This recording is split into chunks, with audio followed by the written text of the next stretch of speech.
তার জন্য অপেক্ষা করে আছি। সে এসে আমায় বলবে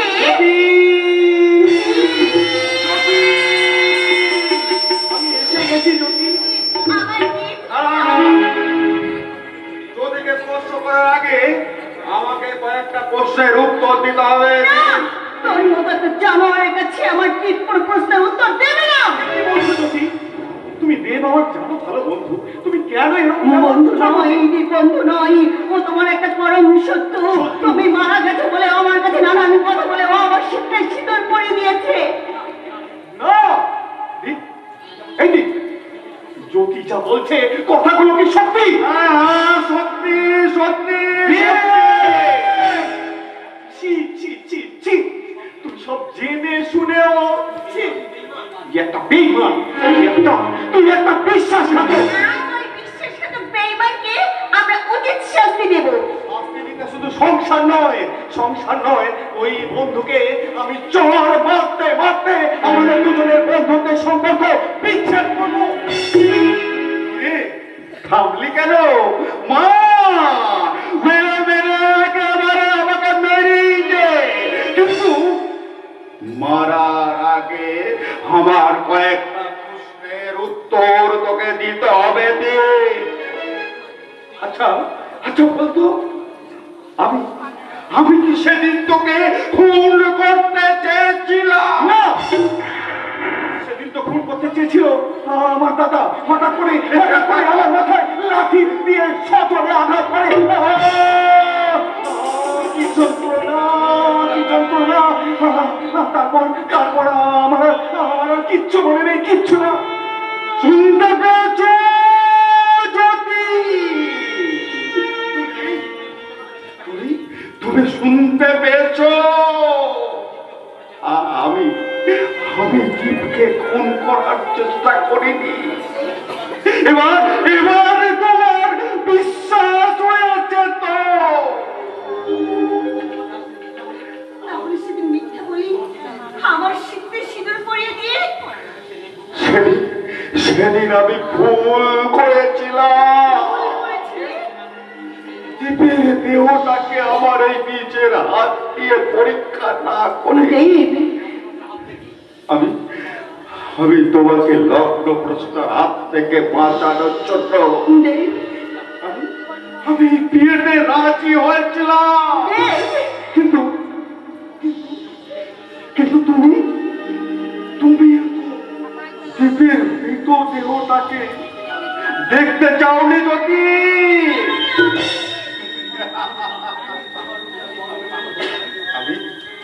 আমি যদি তোমার রূপে পাগল হতাম তাহলে সেদিনের সেই পুরসজ্জার রাতে আমি তোমার ওপর আমার স্বামীর অধিকারটা দেখাতে পারতাম, তোমার ওই শরীরটাকে ভোগ করতে পারতাম।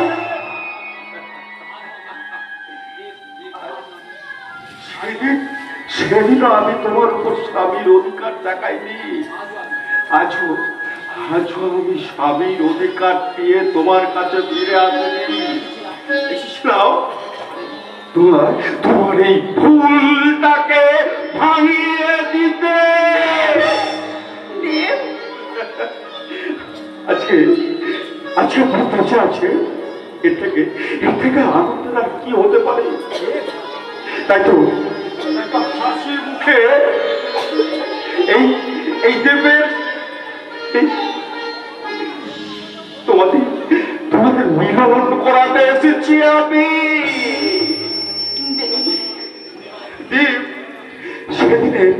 সেদিনে তোর শেখানো নাটকে আমি অভিনয় করেছিলাম। আর এই কয়েকটা মাস আমি নিজের ইচ্ছাতে অভিনয় করেছি ভেবে আমাকে তুই ক্ষমা করে দিস। কিন্তু দেখ, আমার মনে এখন একটাই প্রশ্নের ছক তুলেছে। এই কয়েকটা মাস আমি ছিলাম কোথায়? শিখার মানে তোমাকে সেবা দিয়ে, শুশ্রূষা দিয়ে, আদর্শ দিয়ে, ভালোবাসা দিয়ে তোমাকে সুস্থ করে তুলেছে, যাকে তুমি অস্বীকার করেছ। কে কে সে? আমি। আপনি আপনি আমার উপকার করেছেন? কই কই আমার কিছু মনে পড়ছে না তো। শুধু তুমি কেন, পৃথিবীর প্রত্যেকটা মানুষের উপকারটা কোনোদিনও মনে রাখে না। অথচ কেউ যদি একবার মত দিয়েছে তাহলে তা সে সারা জীবনেও ভোলে না। এবার 7 পাখির বন্ধনে আমরা দুজন মিলব, আর তুই তা দেখে চলে পুরো মরবি। শুধু আমি কেন জ্বলবো ওই গিরগিটিগুলো। তারা ভাববে এভাবে রং বদলায়, নিশ্চয়ই নতুন কোনো প্রজাতির আবির্ভাব হয়েছে। প্রকৃতির কারণে আকাশে বৃষ্টির জন্যও কিন্তু রং বদলায়, কিন্তু এখন তোমাদের থেকে মানুষ কেন প্রাণীরাও বলবে এখানে মানুষ নয়, নতুন জন্তুর আবির্ভাব হয়েছে। তার মানে আমরা মানুষ নয়, ইডিয়েট। আরে বাবা, ইংরেজি কথা বলে আর শুটফুট করলেই শুধুমাত্র মানুষ হওয়া যায় না। মানুষ হতে গেলে চাই একটা মনুষ্যত্ব ভরা মন। সেটা থাকলে কি যদি ম্যাডাম দেবের সঙ্গে বিয়ে না করে দীপকে বিয়ে করতো, না দীপ শিখাকে অস্বীকার করতে গো? দেখুন, আমি এখনো বলছি, উনি আমাকে চিনতে কোথাও একটা ভুল করছে। অশান্তির ঝড় উঠেছে, সুখের সাগরে পাল তুলে তোরা শান্তির সন্ধান করিস। বিবেক তোদের জাগ্রত হলে শান্তির পানি শুনবি। অশান্তির ঝড় তুলেছে ওই মেয়েটা। আমি থাকতে ভাবলি কি করে দীপ তোকে কাছ থেকে নেবে? নুপুরের দাম যতই হোক না কেন, তার স্থান কিন্তু থাকে পায়ের তলায়।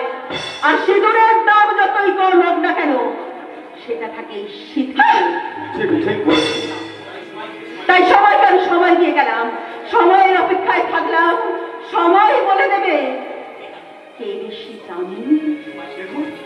সময় হয়ে যাবে, বৃদ্ধা হয়ে যাবেন আপনি, কিন্তু এই মনের অজান্তে আমি যে ভুল করেছি, বলুন না কত টাকা চান, তার জন্য আমি দিতে রাজি।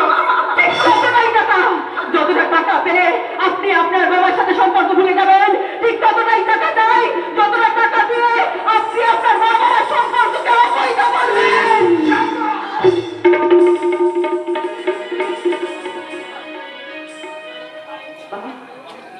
চমৎকার, আমার এইটুকুতেই তুমি এত রেগে গেলে। আমাকে তুমি চোর মারলে, অথচ এই সমাজ সংসার তখন তোমার সন্তানকে এই কথা বলবে, তখন কি করবে? আমি বলেছি বলে খুব রাগ হয়েছে না তোমার? তখন সমাজকে কি করে বলবে, সমাজকে কি করে বোঝাবে সে বেজন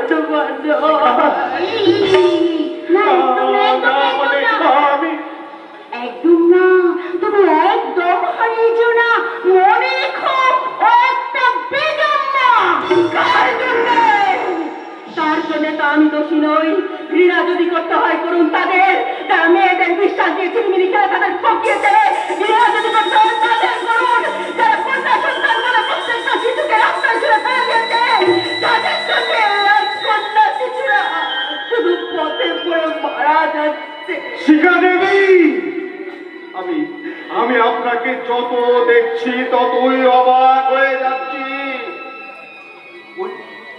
ওই দূর থেকে বিষধর সাপকে দেখেও চেনা যায়, কিন্তু কাছ থেকে এইসব কাছের মানুষকেও চেনা যায় না।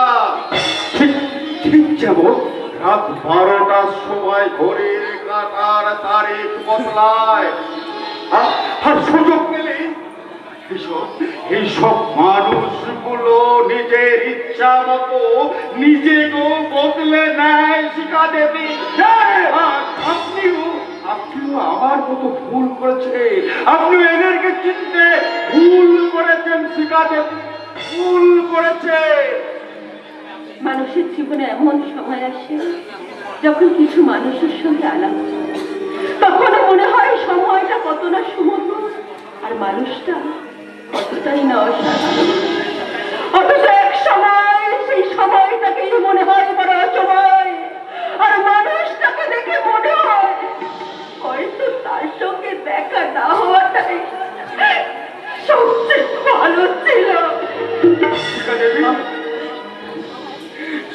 করে বলুন তো, সত্যি করে বলুন না, আপনারা কি চান?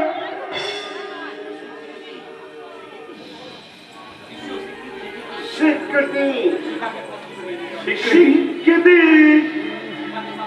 শিখাকে তোমাকে স্ত্রী বলে মেনে নিতে, কিন্তু জ্যোতি যে আমার রেজিস্ট্রি করা স্ত্রী। আর শিখা, শিখার সিঁদুরে সিঁদুর তোমার দেওয়া, ওর গর্বে তোমার সন্তান।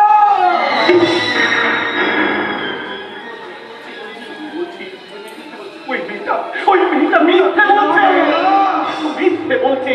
আসলে ও একটা চরিত্রহীনা, একটা বেচোখা।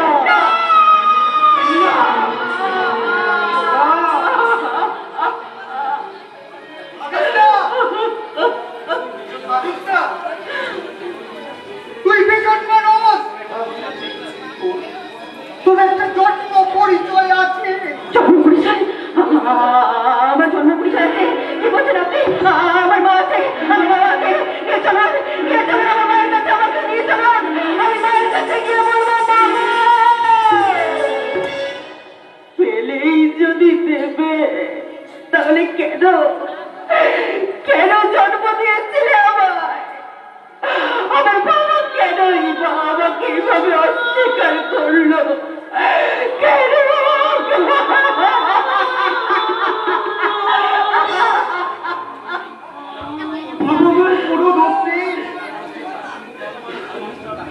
খুব ভালো মানুষ ছিলেন তারা।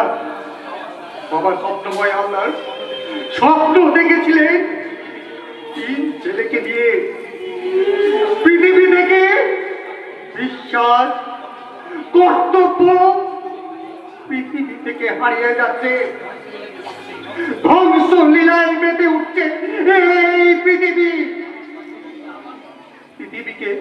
আবার শান্ত করতে হবে। সেই জন্যই আমি আমার নাম রেখেছে তপন, সূর্যের মতো যে পৃথিবীকে কর্তব্য পালন করতে শেখাবে। ভাইয়ের নাম রাখে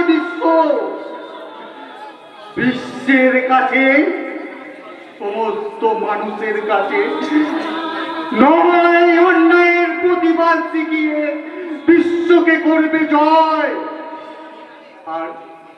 আর ছোট ছেলে বিবেক, সেই হবে বিবেক পাঠ। একদিন বর্ষার সময় এই কথাগুলোই বলছিলেন আমাদের বাবা। কিন্তু হঠাৎ চারিদিকে শোনা যায় চিৎকার, পালিয়ে যাও, পালিয়ে যাও, বাঁচাও, বাঁচাও। চারিদিকে শুধু জল ঢুকছে সারা ধরমপুর গ্রামে। বাঁচার আশায় সকলে পালিয়ে ছোটাছুটি করছে। কতক্ষণে করে জল ঢুকে পড়েছে বাড়িতে। বড় ছেলে তপন, ছোট ভাই বিবেক আর জ্যোতিকে নিয়ে পালিয়ে যায়। হ্যাঁ, ঠিক ঠিক, একদম তুমি ঠিক বলছো। আমি তাদেরকে নিয়ে গেছিলাম, আর সকালে ফিরে দেখি সমুদ্রের ন্যায় শুধুই জলরাশি।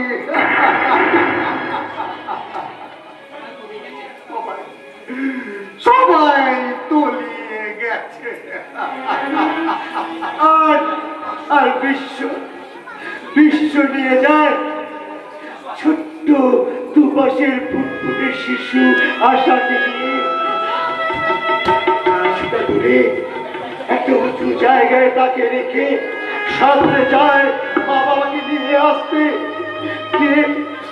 গিয়ে দেখে বাড়িটা হুকুম করে পড়ে যাচ্ছে, চাপা পড়ে যাচ্ছে। বাবা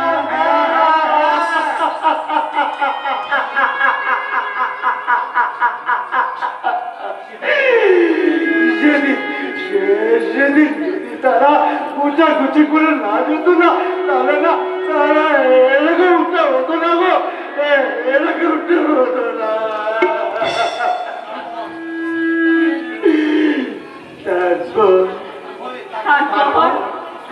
তারপর ঘরে ফিরে গিয়ে দেখি সেই উঁচু জায়গাটা জলবদ্ধ হয়ে তৈরি তৈরি করে ভাসছে। কোথায় কোথায় হারিয়ে গেছে একদম ঠিক বলছো তুমি। তুমি তুমি জানলে কি করে?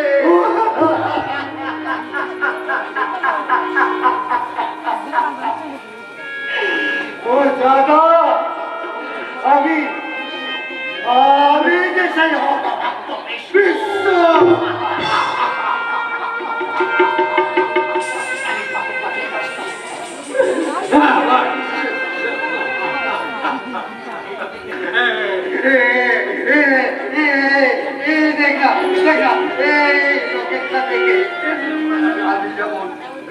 আমি যেমন আমার আশাকে চিনতে পেরেছি, আজ আমি তোকে উঠিয়ে পেলাম।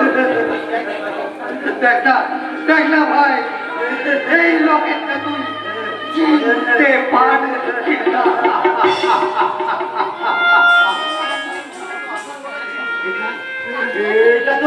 এটা তো আশার গলায় ছিল গো, এটা তো আশার গলায় ছিল। আমাকে তারা করিয়ে নিয়েছিল। তারা বলে এই হার দিয়েই লুকিয়ে আছে তো সবাইকে ফিরে পাবি। দাদা,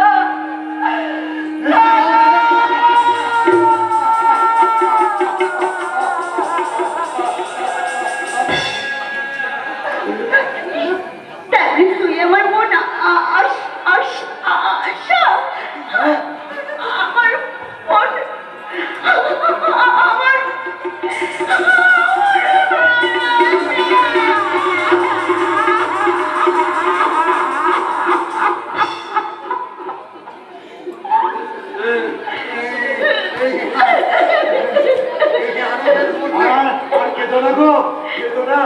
আজ এই আনন্দের মুহূর্তে যদি তোকে আমার হাত জোর করে অনুরোধ, তুই তুই তুই দেবকে মেনে নে, আর দীপ দীপ তুমি শিখাকে মেনে নাও।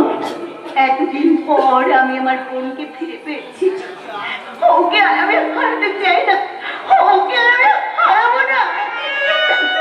দেখো আজই আমি কোর্টে যাবো, কোর্টে গিয়ে দীপের সঙ্গে আমি ডিভোর্স করে দেবো। এবার তোরা যা, তোরা যা না, একটু খুশি মনে একসঙ্গে দাঁড়া না। পিনাকি কোথায় গো দাদা? এই তো আমি এসে গেছি। এত কাছাকাছি থেকেও আমরা কেউ কাউকে চিনতে পারি নাই। আমার বাবা মা সবাই হারিয়ে গেছে, আবার সবাইকে আমি আবার ফিরে পেলাম। তাই তো এই দিদি, এই বোন, আয় না, আমরা সবাই মিলে সেই বাবা মার পুরনো স্মৃতির গানটা আবার নতুন করে গেয়ে রাখি। বাসবো ভালো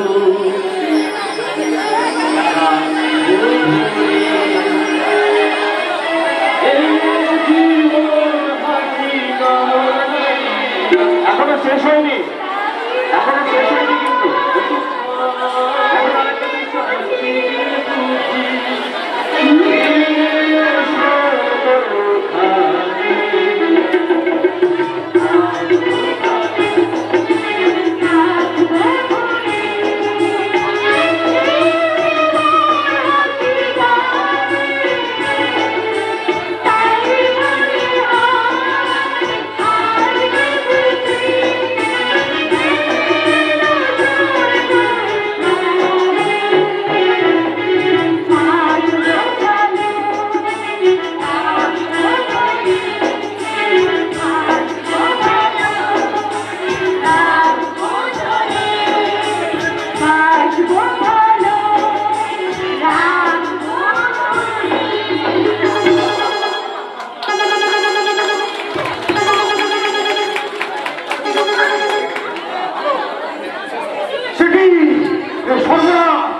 পাগলের ন্যায়।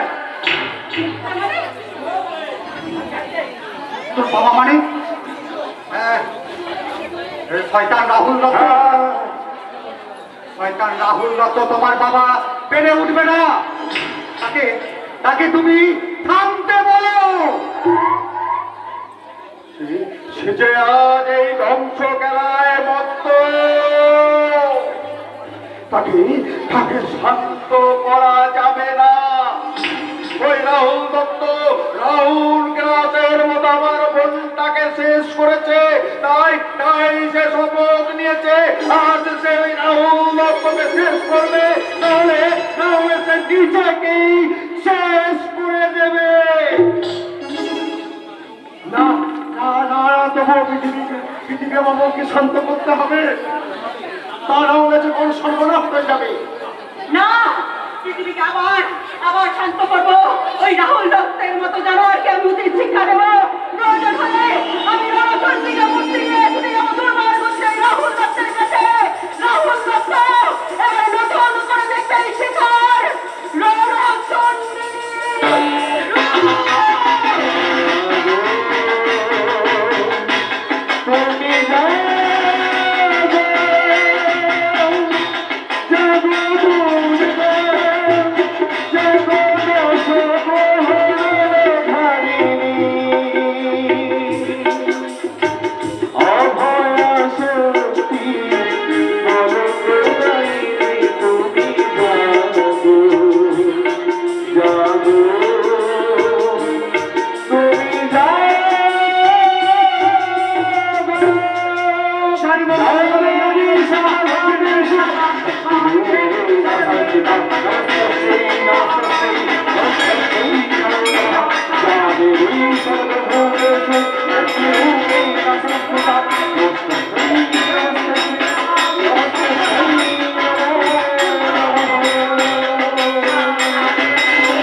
পৃথিবী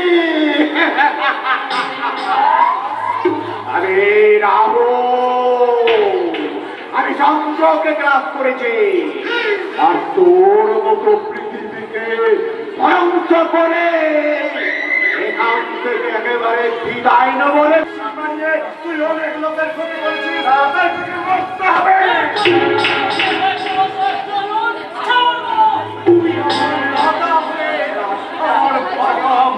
প্রত্যেককে তুই খুন করেছিস, ওই মানুষ বুঝলে ওই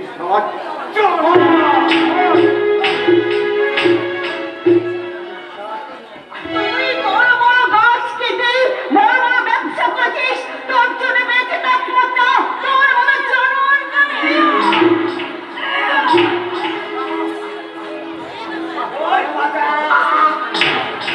না না রে জানোয়ার না, তোর মতো জানোয়ারের একমাত্র শাস্তি মৃত্যু। যে নিজের বাবা মাকে খুন করতে পারে, যে নিজের ভাইকে পর্যন্ত মারতে পারে, যে পৃথিবীকে নষ্ট করতে পারে, তাকে আমি এই পৃথিবীর বুকে কিছুতেই বাঁচিয়ে রাখতে দেব না।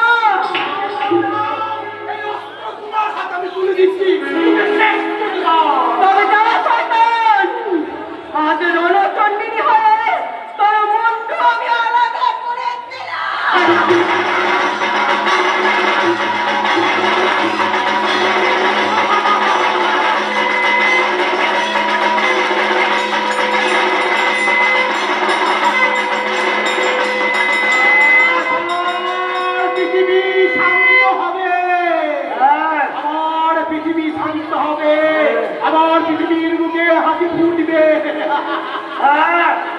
তুমি শান্ত হবে।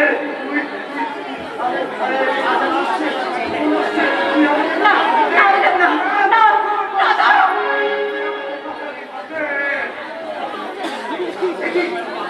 আমি আসার আগে তোরা আইনটাকে নিজের হাতে তুলে নিলি।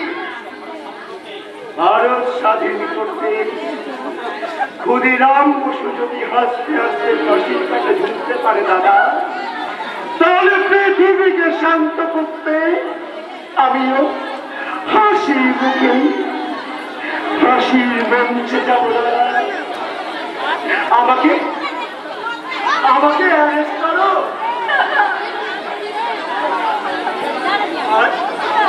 আজ কর্তব্যের খাতিরে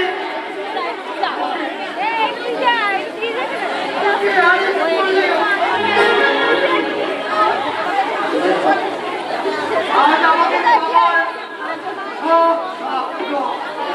তুই সার্থক করে তুলেছিস।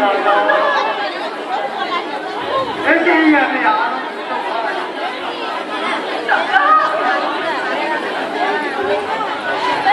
এইভাবে আমি মাননীয় দর্শকদের কাছে অনুরোধ করছি, আপনারা সবাই সতর্ক থাকুন। এইরকম রাহুল দত্তের হাতে কোনোদিন পা দেবেন না, জলের অপচয় করবেন না, গাছ কাটবেন না।